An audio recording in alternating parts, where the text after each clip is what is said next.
السلام علیکم ورحمۃ اللہ وبرکاتہ۔ ان الحمد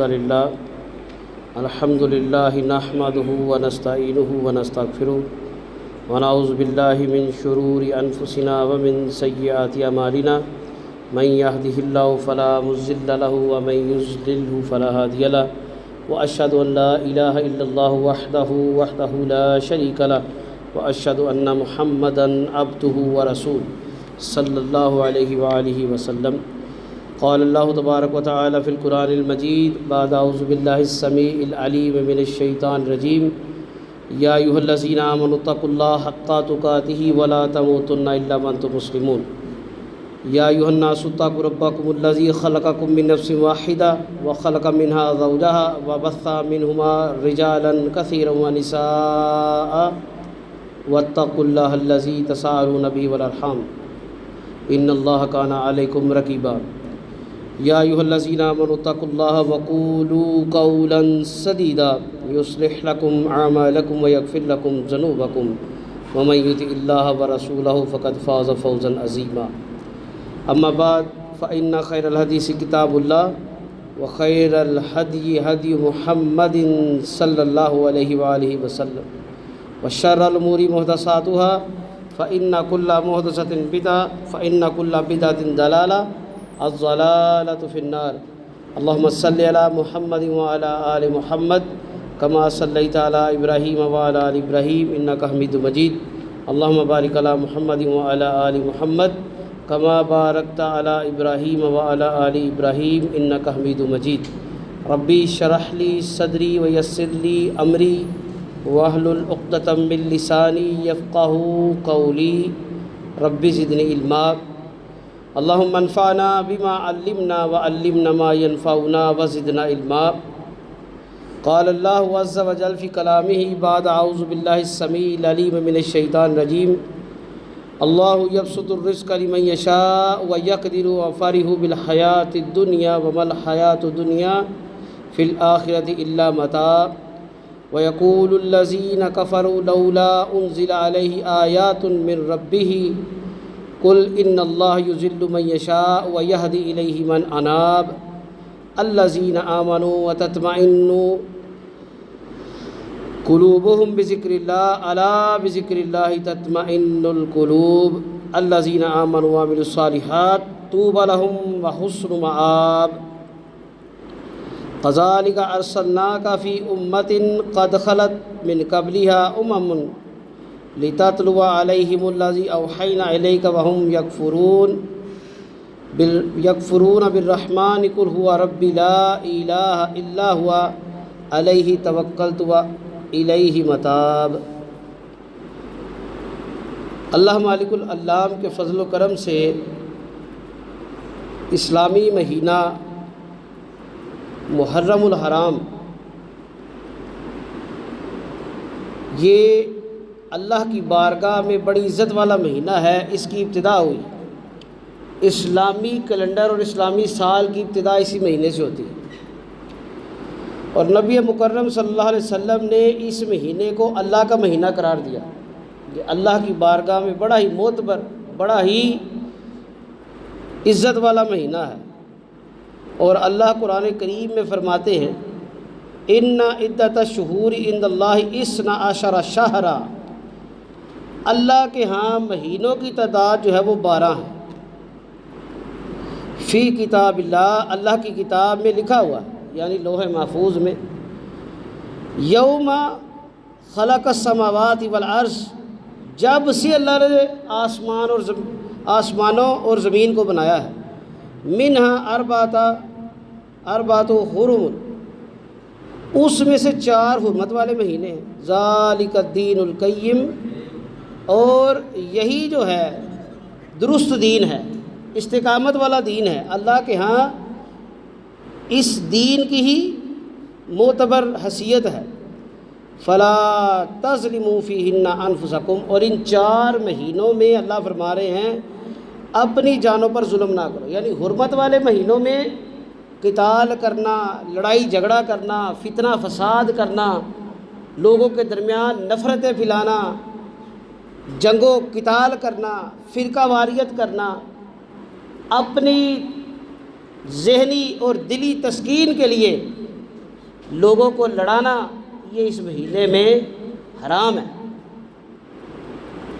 یہ حرام کا لفظ میں نے کیوں استعمال کیا؟ کیونکہ یہاں پر اللہ نے لفظ استعمال کیا ہے فلا تظلموا فیہن انفسکم، اپنی جانوں پر ان 4 مہینوں میں تم نے ظلم نہیں کرنا۔ یعنی کوئی گناہ کرو گے، کوئی معصیت کرو گے، لڑائی جھگڑا قتال کرو گے تو تم اپنی جانوں کو خود ظلم میں مبتلا کرو۔ نبی مکرم صلی اللہ علیہ وسلم نے فرمایا اللہ تعالیٰ نے جب اس کائنات کو بنایا تو اللہ نے اس کائنات میں دنوں کی تعداد کے لیے مہینے مرتب کیے، مہینے بنائے، اور مہینوں میں 4 مہینوں کو ادب والا بنایا۔ یہ بخاری اور مسلم کی حدیث ہے۔ 4 مہینے ادب والے ہیں۔ ابو ہریرہ بیان کرتے ہیں نبی کریم صلی اللہ علیہ وسلم نے فرمایا، ایک موقع پر آپ تشریف فرما تھے، آپ نے صحابہ کو مخاطب کر کے فرمایا آج زمانہ اپنی اسی حالت پر لوٹ آیا ہے۔ یعنی عرب کے کچھ قبائل اپنے پاس سے 4 مہینوں کو حرمت والے کس طرح بناتے؟ 3 مہینے تو لگاتار ہیں، ذی القعدہ، ذی الحج اور محرم، وہ چوتھے مہینے سفر کو بھی شامل کر لیتے تھے کہ یہ ترتیب پوری اکٹھی ہو جائے گی۔ اللہ نے چوتھا مہینہ کون سا بنایا ہے؟ رجب کا مہینہ، جو شعبان سے پہلے آتا ہے۔ اللہ نے اس کو حرمت والا مہینہ بنایا ہے، اور اللہ کے رسول صلی اللہ علیہ وسلم نے اپنے دور مبارک میں انہی 4 مہینوں کو سکھایا کہ اللہ نے یہ 4 مہینے حرمت والے رکھے ہیں، ذی القعدہ، ذی الحجہ، محرم اور رجب۔ آپ نے یہ سکھانے کے بعد فرمایا کہ آج زمانہ اپنی اصل حالت پر لوٹ آیا۔ اب حرمت والے مہینے یہی ہیں۔ کہ کچھ لوگوں نے جو اپنے ذہن کے اندر خرافات بنا لی ہے نا جی، کہ سفر کا مہینہ بڑا سخت ہوتا ہے، سفر کے مہینے میں بڑی سختی ہوتی ہے، اس مہینے میں بچے کا رشتہ نہ کرو، کوئی شادی نہ کرو، کوئی نیا کام نہ شروع کرو، گھر بنانا ہے تو 1 مہینہ انتظار کر لو، سختی آتی ہے، بلائیں آتی ہیں۔ اللہ کے رسول صلی اللہ علیہ وسلم نے نام لے کر ایک حدیث میں فرمایا نہ ہی الو میں کوئی بدشگنی ہے اور نہ ہی سفر کے مہینے میں کوئی بدشگنی ہے، کیونکہ اللہ کے رسول شریعت کو سمجھانے آئے تھے۔ اللہ نے بتا دیا تھا انہیں کہ ہم جیسے مسلمان بھی آئیں گے جو اپنی مرضی سے حلال حرام، برکت اور منحوسیت چیزوں میں رکھیں گے، دین کو ترجیح نہیں دیں گے، اپنی ذات کو، اپنے فہم کو ترجیح دیں گے۔ تو اللہ کے رسول نے فرمایا کہ 4 مہینے حرمت والے ہیں، زمانہ اپنی اسی حالت پر آ گیا ہے۔ پھر آپ نے فرمایا یہ 3 لگاتار ہیں، ذو القعدہ، ذو الحجہ، محرم، اور چوتھا مہینہ مضر قبیلے کا ماہ رجب ہے۔ یعنی عرب کے قبائل میں ایک قبیلہ مضر تھا جو صرف رجب کو مانتا تھا اس وقت، نبی علیہ السلام کے ابتدائی دور میں 62۔ باقی عرب کے اکثر قبائل سفر کے مہینے کو کھینچا تانی کر کے اپنی مرضی سے یہ 4 مہینے اکٹھے ہیں جی حرمت والے۔ تو نبی کریم صلی اللہ علیہ وسلم نے اس کی وضاحت فرمائی، اور آگے آپ نے فرمایا لیسا منا من ضرب الخدود و شک الجیوب ودعا بدعوی الجاہلیہ۔ اب محرم کے مہینے میں ہم نے صرف یہ سمجھ رکھا ہے کہ محرم کی فضیلت جو ہے وہ واقعہ کربلا کے ساتھ ہے، محرم کی بھی اہمیت واقعہ کربلا کے ساتھ ہے۔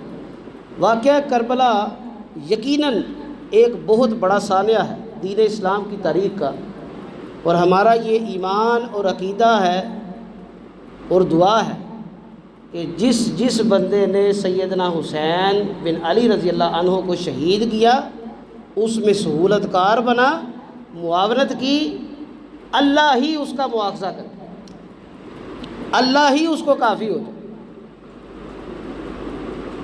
لیکن اس واقعے کو اس مہینے کے ساتھ جوڑنا یہ بھی زیادتی ہے۔ کچھ لوگ تو کہہ دیتے ہیں جی کہ وہ ایک شاعر نے کہا تھا اسلام زندہ ہوتا ہے ہر کربلا کے بعد۔ یعنی کربلا کو حق سچ کا معاملہ بنا دیا، دین کی آبیاری کا معاملہ بنا دیا۔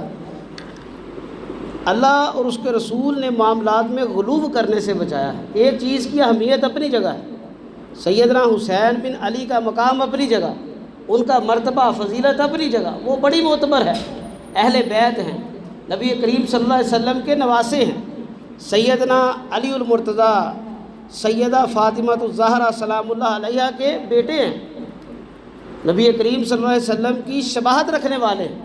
صحابہ بڑی محبت کرتے ہیں، ہمیں بھی ان سے محبت ہے، ہمارے ماں باپ، ہمارے اہل و عیال ان پہ قربان۔ لیکن محرم کا مہینہ اللہ کے ہاں کسی اور وجہ سے معتبر ہے، اور نبی کریم صلی اللہ علیہ وسلم نے آج سے تقریباً 1450 سال پہلے یہ بات بیان کر دی کہ جو شخص اپنا رخسار، اپنا چہرہ پیٹے غم کی وجہ سے، پریشانی کی وجہ سے، وشق الجیوب، اپنا گریبان چاک کر دے، اپنے کپڑے پھاڑ دے، کس لیے میں اپنا غم ظاہر کر رہا ہوں، مجھے بڑا غم ہے، مجھے فوت شدہ کا بہت زیادہ غم ستائے جا رہا، میں بڑا پریشان ہوں، ودعا بدعوی الجاہلیہ، اور ایسی باتیں کرے جو زمانہ جاہلیت کی ہیں، آپ نے فرمایا لیس منا، وہ ہم میں سے نہیں۔ غم ہے، غم کرنا، اس کے لیے آنسو بہانا، اپنے پیاروں کے لیے دعا کرنا، غمگین رہنا، شریعت اس سے منع نہیں کرتی۔ آپ اپنے پیاروں سے یا دین اسلام کی جو معتبر شخصیات ہیں، آپ ان سے محبت کریں، ان کے لیے آپ دعائیں کریں، ان کی شہادت پر آپ غمگین ہو یا آپ کی آنکھ میں آنسو آ جائے، یہ ایک معاملہ ایسا ہے جس کا اللہ اور اس کے رسول نے کوئی مواخذہ نہیں کیا۔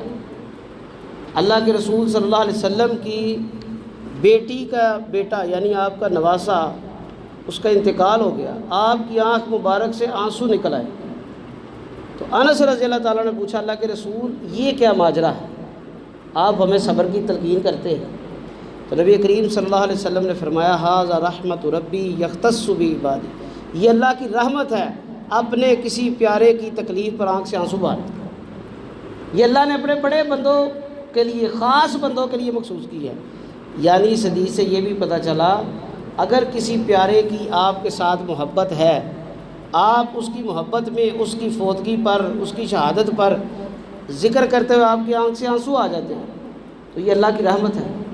پھر آپ نے یہ دعا سکھائی اِنَّ لِلَّهِ مَا أَخَذَ وَلَهُ مَا آتَى، بے شک اللہ کے لیے ہے جو اس نے دیا، جو اس نے لے لیا، یعنی جو چیز اللہ نے دی ہے وہ اللہ کے لیے ہے، جو دی ہے وہ بھی اللہ کی ہے، اور اگر اللہ واپس لے لے تو زیادہ غمگین نہیں ہونا چاہیے، یہ اللہ کی ہی مانت ہے۔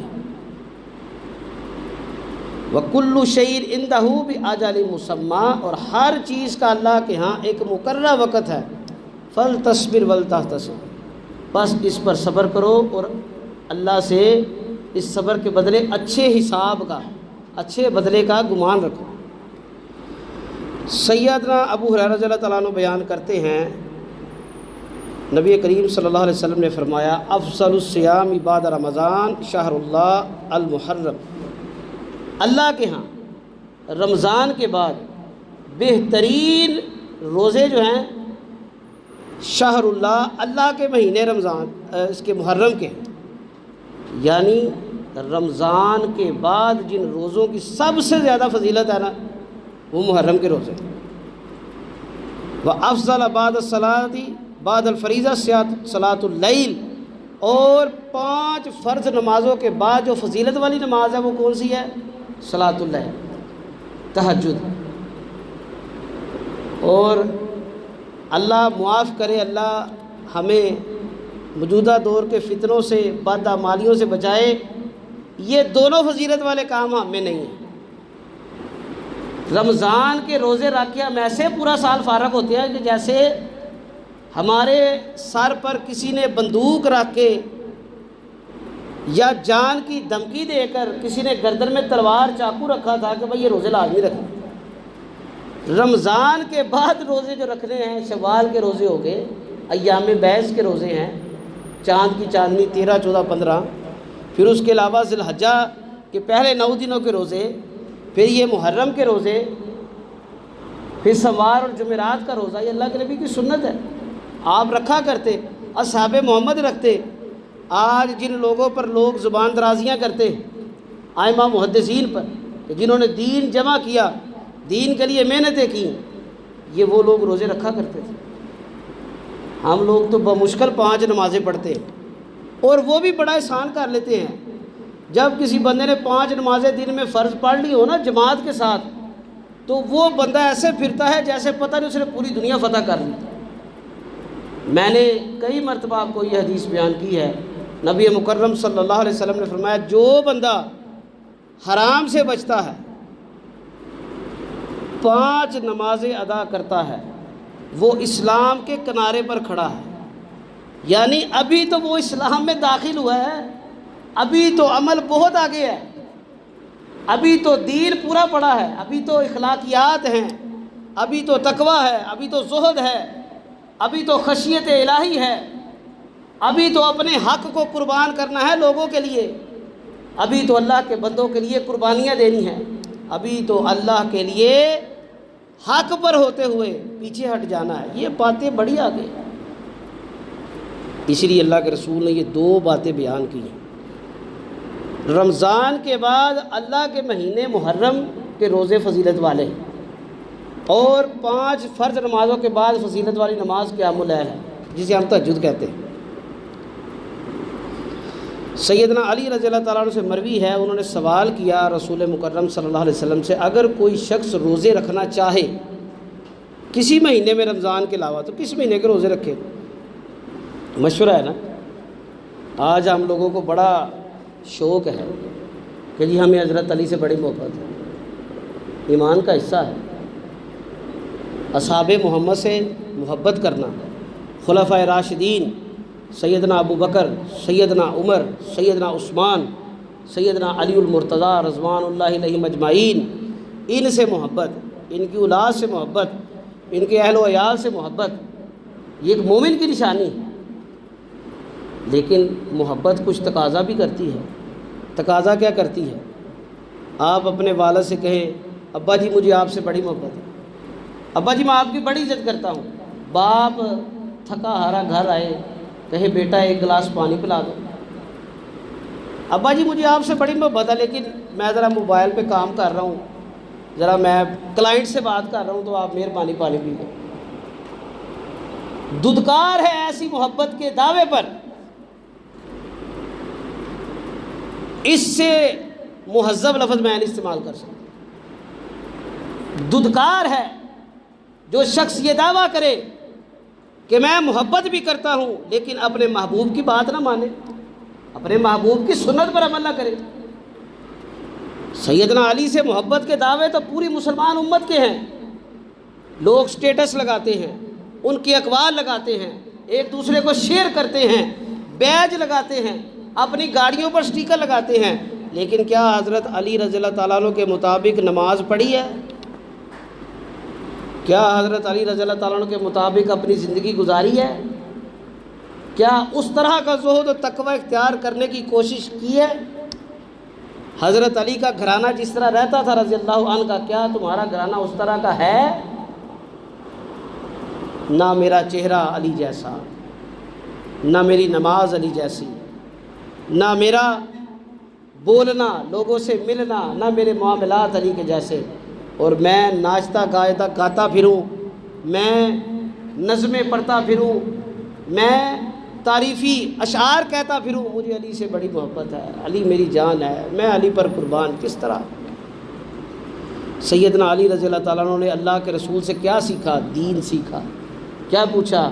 اللہ کے رسول صلی اللہ علیہ وسلم اگر کوئی شخص رمضان کے علاوہ روزے رکھنا چاہے کس مہینے روزے رکھے؟ آپ نے کبھی اپنے مسجد کے امام سے، خطیب سے یہ سوال کیا ہے؟ آج 1 رمضان 1447 ہجری ہے، 27 جون 2025 ہے. پورا 1 سال پیچھے ریوائنڈ کر لو. پچھلے سال کے یکم محرم سے لے کے اس سال کے یکم محرم تک کیا کبھی آپ نے اپنے امام سے، خطیب سے، یا جو عالم آپ کو ملتا ہے جو آپ کو پسند ہے، اور اس سے بھی آگے جائیے، انفارمیشن ٹیکنالوجی کا دور ہے، کیا آپ نے کبھی موبائل پہ نکال کے یہ سرچ کیا کہ رمضان کے علاوہ کس مہینے میں روزے رکھنے چاہیے؟ اس کا جواب آپ اور آپ کے اللہ کے درمیان ہے، میں نہیں پوچھوں گا، میں نے سوال دے دیا، جواب آپ جانتے ہیں، جھوٹ بولیں گے اللہ جانتا ہے، سچ بولیں گے اللہ جانتا ہے۔ لیکن سیدنا علی کا عمل کیا تھا؟ انہوں نے پوچھا اللہ کے رسول صلی اللہ علیہ وسلم، سب سے بہترین روزے رمضان کے بعد اگر کسی شخص نے کسی مہینے میں رکھنے ہیں وہ کون سے ہیں؟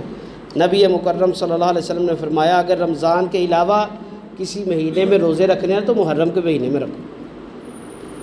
ہم لوگ کیا کرتے ہیں؟ سبیلے لگاؤ، دیگے بانٹو، ڈبے بانٹو، متنجن بنا کے لوگوں کے گھروں میں پہنچاؤ، کھیرے پجاؤ۔ کبھی کسی نے کہا ہو اپنے رشتہ داروں کو یار محرم کے روزے رکھ لیں؟ اللہ کے نبی نے ترغیب دی ہے، کیسے کہیں گے؟ کبھی جانا ہی نہیں ہے۔ اور یہ حدیث سنن ترمذی میں ہے 741 نمبر۔ سیدنا ابو قتادہ رضی اللہ تعالیٰ عنہ بیان کرتے ہیں، یہ پچھلی حدیث میں ایک الفاظ نبی علیہ السلام نے اور بیان کیے کہ محرم کے مہینے میں روزے رکھنے کی فضیلت کیا ہے کہ اس میں ایک دن ایسا ہے جس دن اللہ نے ایک قوم کی توبہ قبول کی تھی، اور آئندہ بھی اللہ تعالیٰ ایک دن ایک قوم کی توبہ قبول فرمائیں گے۔ وہ قوم کون سی ہے؟ وہ قوم بنی اسرائیل کی ہے۔ وہ ایسی بدبخت قوم ہے کہ جس کو اللہ نے فرمایا انی فضلتکم علی العالمین، کہ اے بنی اسرائیل ہم نے تمہیں پوری جہانوں پر فضیلت بخشی تھی۔ کسی قوم پر اتنے معجزے نہیں آئے، کسی قوم پر اتنے نبی نہیں آئے، اور کوئی ایسی بدبخت قوم نہیں گزری جس نے انبیاء کو قتل کیا۔ یہ بنی اسرائیل کی تاریخ بڑی روشن بھی ہے اور بڑی تاریک بھی ہے، اور اس کی تاریکیاں اس کی روشنائیوں سے زیادہ ہیں۔ من و سلوہ اس قوم کے لیے آیا۔ عیسیٰ علیہ السلام کے کہنے پر ان کے لیے ایک دن عید کا بنا دیا گیا۔ فرعون ان کے بچوں کو قتل کرتا تھا، نوجوانوں کو قتل کرتا تھا، اللہ نے ان کو فرعون سے نجات دی۔ وادی سینا میں چلے گئے، صحرا میں نہ پانی ہے نہ خوراک ہے، اللہ نے بادل کا چھایا کر دیا، آسمان سے من و سلوہ اتارا۔ پھر اللہ نے اس کو محبوب قوم بنایا، فضیلت والی بنایا۔ کم و بیش 1000 سے زیادہ انبیاء اس قوم میں آئے، اور قرآن میں جن مشہور و معروف انبیاء کا تذکرہ ہے اکثر اس قوم پر اللہ نبی بنا کے بھیجے۔ سیدنا اسحاق علیہ السلام کی نسل ہے یہ، ان کے بیٹے سیدنا یعقوب علیہ السلام جن کا لقب تھا اسرائیل، عبرانی زبان میں اس کا مطلب ہے ایل اللہ کو کہتے ہیں، اسر کہتے ہیں بندہ، اللہ کا بندہ، جسے ہم عربی میں عبداللہ کہتے ہیں۔ ان کے بیٹے سیدنا یوسف علیہ السلام، پھر سیدنا موسیٰ علیہ السلام، سیدنا ہارون علیہ السلام، سیدنا داؤد علیہ السلام، سیدنا سلیمان علیہ السلام، سیدنا زکریا علیہ السلام، سیدنا یحییٰ علیہ السلام، اور سیدنا عیسیٰ علیہ السلام۔ یہ معتبر انبیاء ہیں جن کا قرآن میں بار بار تذکرہ ملتا ہے، ان پر اللہ نے سلامتیاں کی ہیں۔ اور بھی کئی انبیاء ہیں جو اللہ نے نازل کی، لیکن یہ قرآن میں جن کا تذکرہ ہے اکثر انبیاء سیدنا یعقوب سے لے کر ان کی اولاد سے لے کر آگے سیدنا عیسیٰ علیہ السلام تک اس کو میں نبی اور رسول بنا کر بھیجے گئے۔ لیکن اتنی بدبخت قوم ہے کہ انہوں نے آپس میں بھی قتل و غارت کی، انبیاء کو بھی قتل کیا، اور ان کا جرم جو ہے شاید اس سے پہلے کبھی کسی قوم نے کیا۔ یحرفون کلمہ عن مواضع، قرآن میں اللہ نے یہ فرمایا یہ بدبخت قوم اللہ کے کلمات کو بدل دی، تحریف تورات زبور انجیل میں اپنی مرضی کے احکامات نازل کر دی۔ چند سال پہلے بائبل کے نسخے آپ اگر لیں انٹرنیشنل جو ہے، اس میں 3 کلر کی سیاہی ہوتی ہے، کچھ الفاظ لال رنگ کی سیاہی سے لکھے ہوتے ہیں، کچھ الفاظ سبز رنگ کی سیاہی سے، کچھ الفاظ کالے۔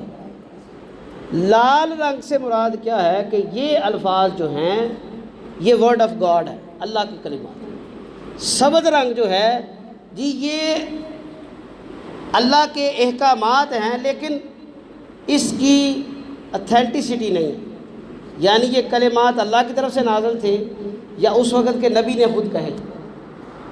اور جو کالے رنگ کی سیاہی ہے اس کا مطلب کیا ہے کہ یہ جی کمنٹری ہے، یہ ہمارے جو رہبان ہیں، پادری ہیں، ربی ہیں، ربی جو یہودیوں کا مذہبی پیشوا ہوتا ہے، انہوں نے اس کو سمجھانے کے لیے یہ کلمات ہیں۔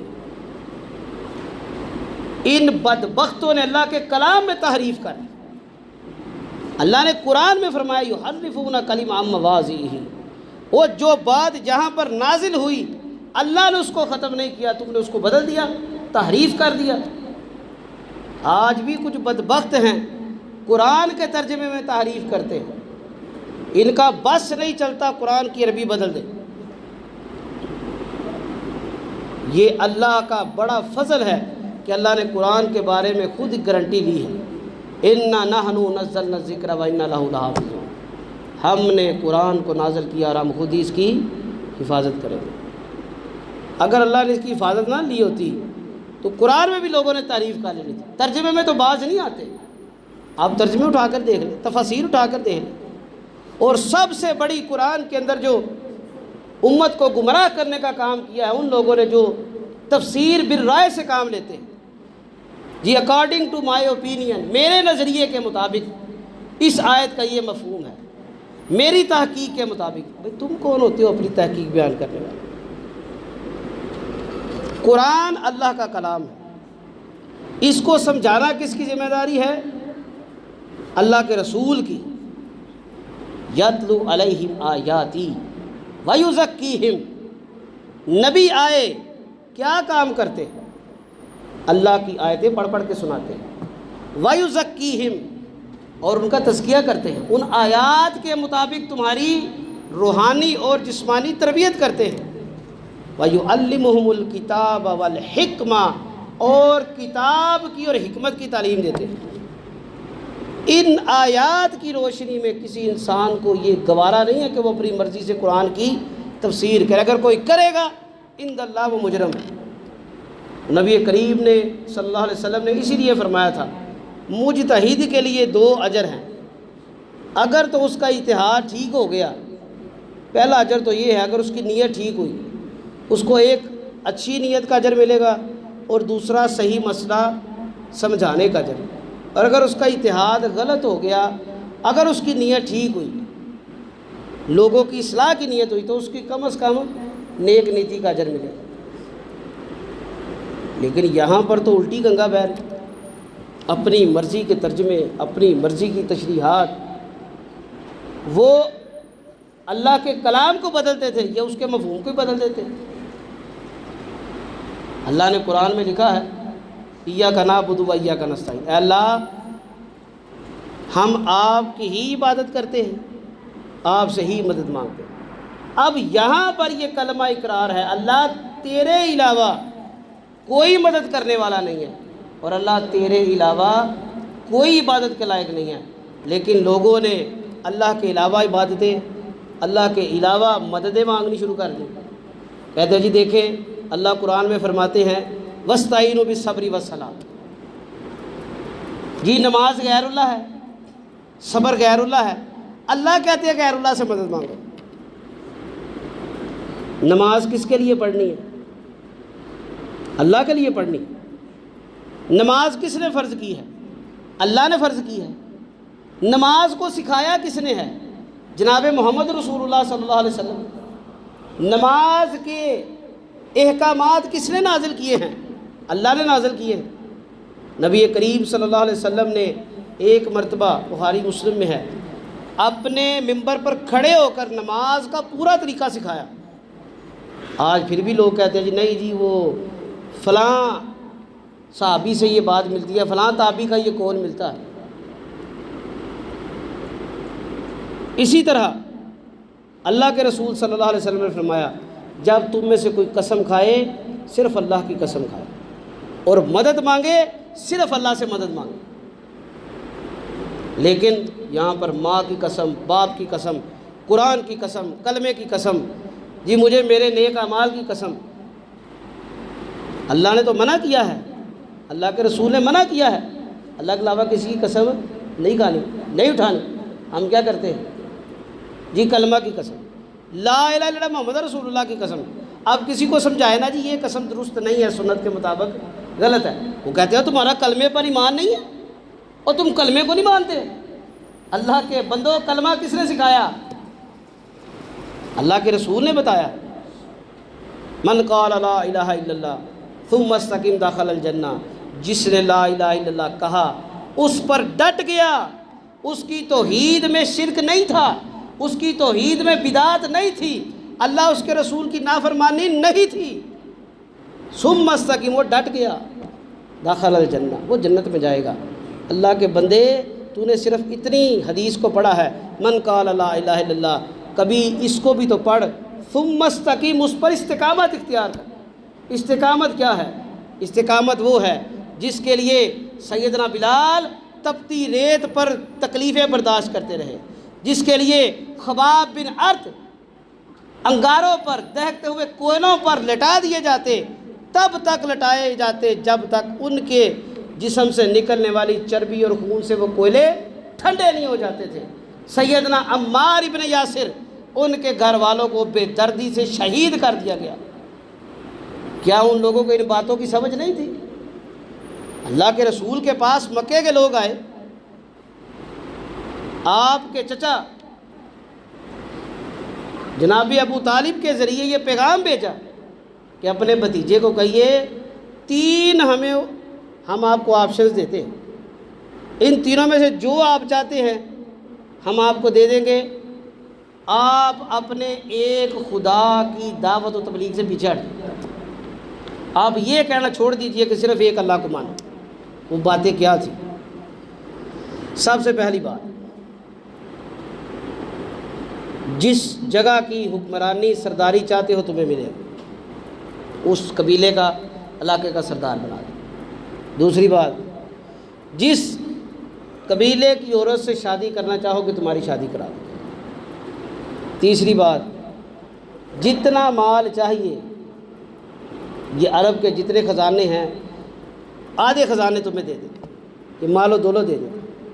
نبی کریم صلی اللہ علیہ وسلم تک جب یہ پیغام پہنچا تو آپ نے بڑا زبردست جواب دیا، وہ جیسے سیدنا ابراہیم علیہ السلام نے جواب دیا تھا نا آزر کو، اپنے والد کو اور اپنے وقت کے حکمران کو، کیا تھا؟ انہوں نے کہا تھا کہ میرا رب تو وہ ہے یحیی و یمیت، جو زندہ کرتا ہے اور مارتا ہے۔ حکمران نے کیا کہا؟ ایک قتل کے سزا والے قیدی کو بلا کر معاف کر دیا، آزاد بندے کو قتل کروا دیا، کہتا انا احیی و یمیت، میں بھی تو مارتا ہوں، میں بھی تو زندہ کرتا ہوں، اس میں بڑی کیا بات ہے؟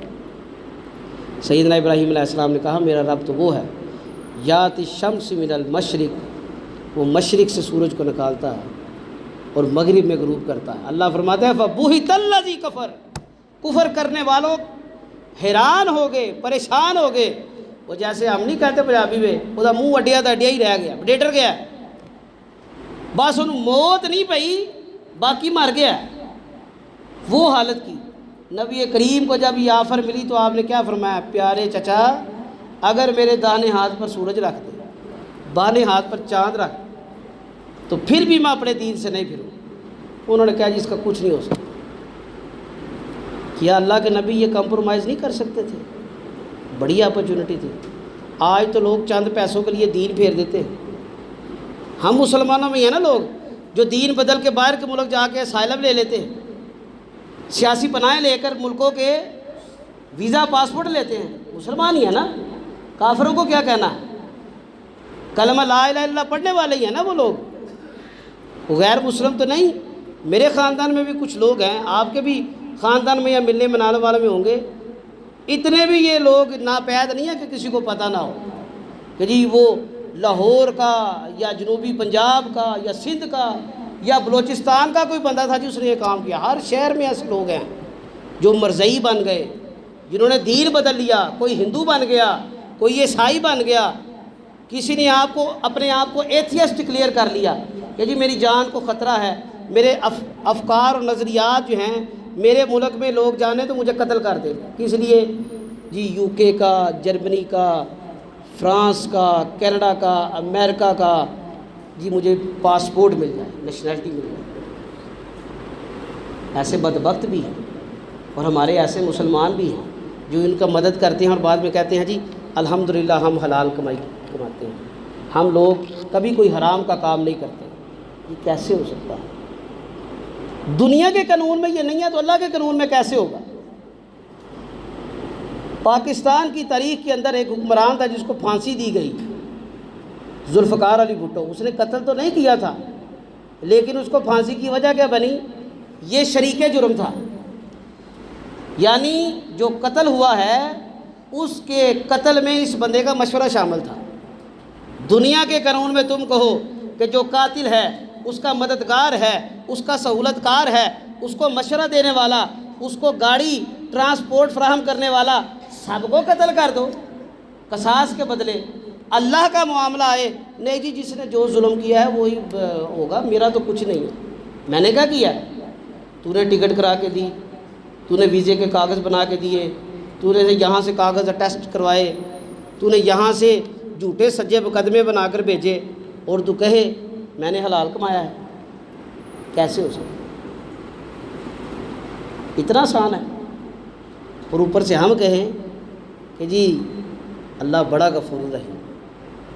میں ایک عالم کی ویڈیو دیکھ رہا تھا، وہ کہتے ہیں کہ میری بیگم جب میرے ساتھ اس کی شادی ہوئی تو میں نے اسے کہا کہ ٹھیک ہے تم نے پوری زندگی قرآن پڑھا ہوگا، تو شادی کے بعد پہلا رمضان آیا تو تم ترجمہ کلاس پڑھ لو، رمضان میں ماحول ہوتا ہے، گھر میں انسان ترجمہ پڑھے تو وہ تسلسل نہیں رہتا، کیونکہ ہمارے گھروں کا ماحول ہم نے خود ہی خراب کیا ہوا۔ جب فارغ ہوتے ہیں موبائل آن کرو، ٹک ٹاک چلا لو، یوٹیوب چلا لو، فیس بک چلا لو، کبھی کسی کو نہیں دیکھا کہ فارغ ہے تو بیٹھ کے قرآن کھول لو، کوئی حدیث کوئی مسئلہ سرچ کر لو۔ بحث ہے، تحقیق کوئی نہیں، صفر، 0/0، 100 میں سے 0۔ تو کہتا ہے میری بیگم نے جب قرآن کا دورہ کیا تو عید کے بعد میں نے پوچھا جی کیا صورتحال ہے، آپ نے قرآن کو کیسا پایا؟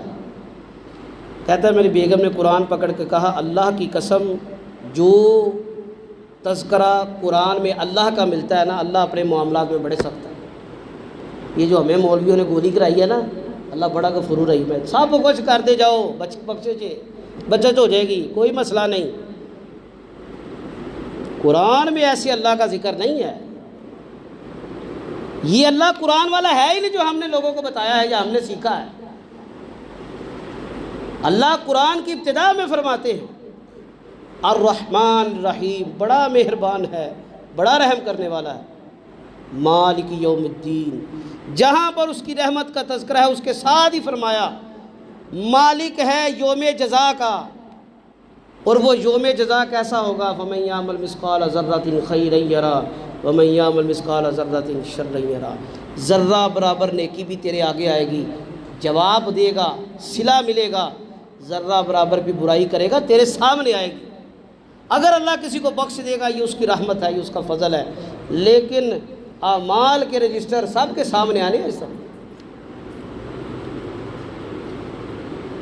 تو محرم اور حرام کے حوالے سے دو گزارشات، ایک پہلی گزارش تو یہ کی ہے کہ اپنی ذہن سے یہ بات نکال دیجئے کہ محرم کی فضیلت سیدنا حسین رضی اللہ تعالیٰ عنہ کی شہادت سے، یہ مہینہ اللہ کی بارگاہ میں کائنات بننے کے وقت سے ہی اہم والا۔ اللہ کے رسول نے سیدنا علی کو وصیت کی کہ ان مہینے میں رمضان کے بعد سب سے زیادہ روزے رکھو۔ اور سیدہ عائشہ فرماتی ہیں کہ رسول اللہ صلی اللہ علیہ وسلم ہجرت سے پہلے زمانہ جاہلیت میں بھی اس مہینے کے روزے رکھتے اور ہجرت کے بعد بھی اس کے روزے رکھتے، اور جب رمضان کے روزے فرض ہو گئے تو آپ نے فرمایا جس کا دل چاہتا ہے روزے رکھے، جس کا دل چاہتا ہے روزے نہ رکھے۔ لیکن اگر کوئی رکھتا ہے تو اللہ کے رسول صلی اللہ علیہ وسلم نے فرمایا کہ مجھے امید ہے اللہ کی بارگاہ میں کہ یہ روزے رکھنے سے اللہ تعالیٰ 1 سال کے گناہ معاف کر دے۔ نبی مکرم صلی اللہ علیہ وسلم جب مدینہ تشریف لائے تو آپ نے دیکھا یہودی شکرانے کے طور پر 10 محرم کا روزہ رکھتے تھے، آپ بھی رکھا کرتے تھے۔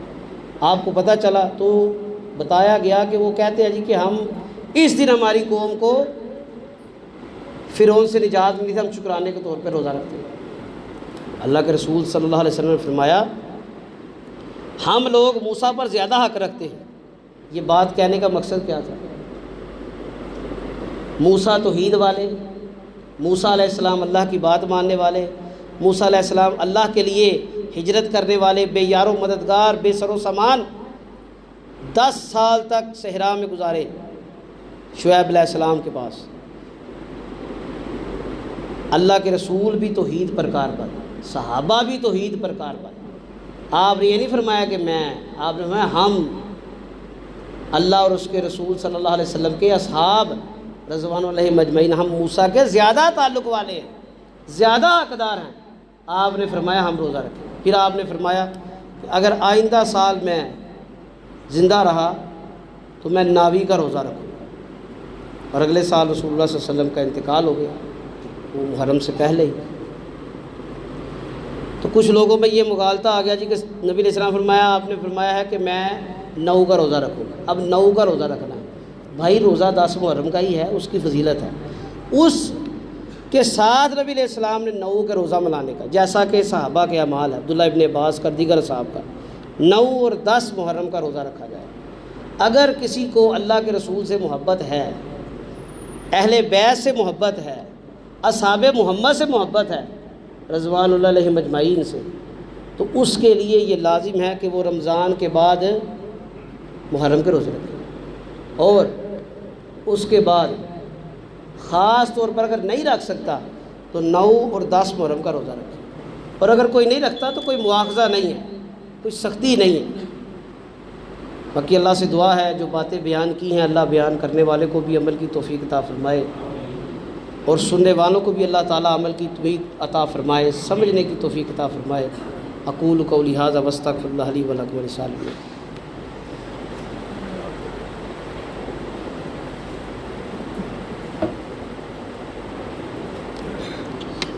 ان الحمد للہ نحمدہ ونستعینہ ونستغفرہ ونعوذ باللہ من شرور انفسنا ومن سیئات اعمالنا من یہدہ اللہ فلا مضل لہ ومن یضللہ فلا ہادی لہ واشہد ان لا الہ الا اللہ وحدہ لا شریک لہ واشہد ان محمدا عبدہ ورسولہ صلی اللہ علیہ وآلہ وسلم۔ قال اللہ تبارک و تعالی فی القرآن المجید بعد اعوذ باللہ السمیع العلیم من الشیطان الرجیم۔ یا ایھا الذین آمنوا اتقوا اللہ وقولوا قولا سدیدا یصلح لکم اعمالکم ویغفر لکم ذنوبکم من یطع اللہ ورسولہ فقد فاز فوزا عظیما۔ اما بعد فإن خیر الحدیث کتاب اللہ وخیر الہدی ہدی محمد صلی اللہ علیہ وسلم وشر الامور محدثاتها فإن كل محدثۃ بدعۃ فإن كل بدعۃ ضلالہ الضلالۃ فی النار۔ اللہم صلی علی محمد وعلی آل محمد کما صلیت علی ابراہیم وعلی آل ابراہیم انک حمید مجید۔ اللہم بارک علی محمد وعلی آل محمد کما بارکت علی ابراہیم وعلی آل ابراہیم انک حمید مجید۔ اللہم اعز الاسلام والمسلمین، اللہم اذل الشرک والمشرکین، اللہم دمر اعداء الدین، اللہم نصر من نصر دین محمد صلی اللہ علیہ وآلہ وسلم ویجعلنا منہم۔ اے اللہ جتنے لوگ پریشان حال ہیں ان کی پریشانیاں دور فرما۔ اے اللہ فلسطین میں، کشمیر میں، جہاں پر بھی مسلمانوں پر، مظلوموں پر ظلم ہو رہا ہے اللہ ان کی مدد فرما۔ اللہ ظالموں کو ہدایت عطا فرما۔ اللہ اگر ان کے نصیب میں آپ نے ہدایت نہیں لکھی اللہ ان کو نشان عبرت بنا۔ اے اللہ جو بیمار ہیں ہسپتالوں میں ہیں، گھروں میں ہیں، بچے، بڑے، بوڑھے، مرد، عورتیں، اللہ سب کو شفائے کاملہ اجر عطا فرما۔ اے اللہ جو مسلمان ایمان کی حالت سے دنیا میں گئے ہیں اللہ سب کی کامل مغفرت بخشش فرما۔ ان کی قبروں کو جنت کے باغات میں سے ایک باغ بنا دے۔ اے اللہ ہمیں بھی موت کی تیاری کی توفیق عطا فرما، بے اولادوں کو اولاد عطا فرما، جن کو اولاد دی ہے اللہ سب سے پہلے والدین کو باعمل مسلمان بنا، اللہ ان کے بعد ان کی اولادوں کو بھی باعمل اور فرما بردار بنا۔ اے اللہ جو مانگا ہے وہ بھی عطا فرمانا، جو حاجات مناجات ضروریات لے کے آئے ہیں اللہ سب قبول و منظور فرما۔ اللہ بڑے گناہ گار ہیں، بڑی خطائیں ہیں، اللہ یہ آپ کا مہینہ شروع ہوا ہے، یہ برکت و رحمتوں والا مہینہ ہے، خیر کا مہینہ ہے، اللہ اس مہینے میں ہمیں زیادہ سے زیادہ نیکیاں کرنے کی توفیق عطا فرما، سنت کے مطابق اس مہینے کو اور پورے سال کو گزارنے کی توفیق عطا فرما۔ پچھلے سال جو گناہ جو معصیت ہوئی ہے اللہ اس سے بچنے کی توفیق عطا فرما، اس کو صرف نظر فرما۔ اللہ اپنی رحمت اور فضل سے ان نافرمانیوں کو نیکیوں میں بدل دے اور آئندہ نافرمانیوں سے بچنے کی نہ کرنے کی توفیق عطا فرما۔ سبحان ربک رب العزت عما یصفون والسلام علی المرسلین والحمد للہ رب العالمین۔